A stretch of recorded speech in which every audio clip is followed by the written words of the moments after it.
আজি ডিজিটেল জগতত স্মাৰ্টফোন আমাৰ সকলোৰে জীৱনৰ এক গুৰুত্বপূৰ্ণ অংগ হৈ পৰিছে। পুৱা সাৰ পোৱাৰ পৰা ৰাতি শুবলৈ যোৱালৈকে আমাৰ বেছিভাগ সময় মোবাইল ফোন, লেপটপ, কম্পিউটাৰ আদি ব্যৱহাৰ কৰা হয়।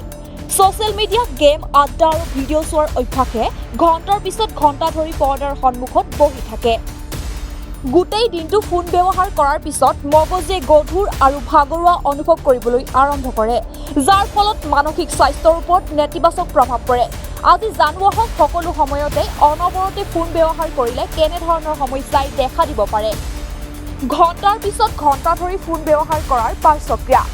ফোনটো বেছিকৈ ব্যৱহাৰ কৰিলে আপোনাৰ স্বাস্থ্যৰ ওপৰত বেয়া প্ৰভাৱ পৰিব পাৰে। ষ্টেনফৰ্ড চেণ্টাৰ অন লংভিটিৰ এক প্ৰতিবেদনত প্ৰকাশ পাইছে যে অত্যাধিক ফোন ব্যৱহাৰৰ ফলত চকুৰ টান আৰু ডিঙিৰ বিষ, মানসিক স্বাস্থ্যৰ ওপৰত নেতিবাচক প্ৰভাৱ, মগজুৰ ক্ষতি আৰু সামাজিক বিচ্ছিন্নতা হয়।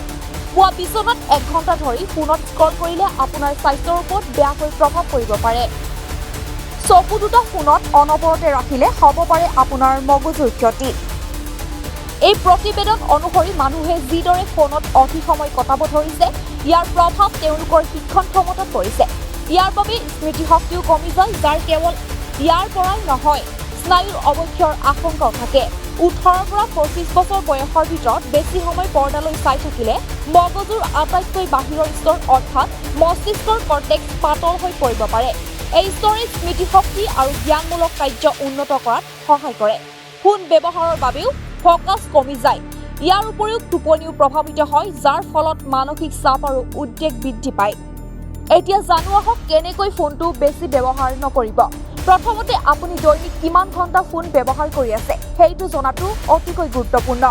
আপোনাৰ ফোনটোৰ স্ক্ৰীন টাইম ছেটিংছ বা যিকোনো এপৰ সহায়ত আপুনি আপোনাৰ ফোন ব্যৱহাৰৰ ওপৰত চকু ৰাখিব পাৰে। বিশেষকৈ পুৱা আৰু ৰাতি ফোন ব্যৱহাৰৰ বাবে এটা নিৰ্দিষ্ট সময় নিৰ্ধাৰণ কৰক। ছ'চিয়েল মিডিয়া আৰু গেমিং এপত সময়সীমা নিৰ্ধাৰণ কৰক। আপোনাৰ ফোনটো অপ্ৰয়োজনীয়ভাৱে স্ক্ৰল নকৰিবলৈ ডু নট ডিষ্টাৰ্ব মোডটো অন কৰক। শুবলৈ যোৱা কমেও 1 ঘণ্টা আগতে ফোনটো আঁতৰত ৰাখক। ডাইনিং টেবুলত ফোন ব্যৱহাৰ নকৰিব। কাম বা পঢ়াৰ সময়ত ফোনটো আঁতৰত ৰাখক। আজৰি সময়ত ফুৰিবলৈ যাওক, ব্যায়াম কৰক বা যোগাসন কৰক। নতুন চখ এটা লওক, যেনে কিতাপ পঢ়া, ছবি অঁকা বা সংগীত শুনা। বন্ধু-বান্ধৱ বা পৰিয়ালৰ সৈতেও অধিক সময় কটাওক, যাতে আপুনি ফোনটোৰ পৰা আঁতৰি থাকিব পাৰে। সপ্তাহত অন্ততঃ এটা দিন ফোন ফ্ৰী দিন হিচাপে ৰাখক। ছ'চিয়েল মিডিয়াৰ পৰা বিৰতি লওক। News desk report 360 insight.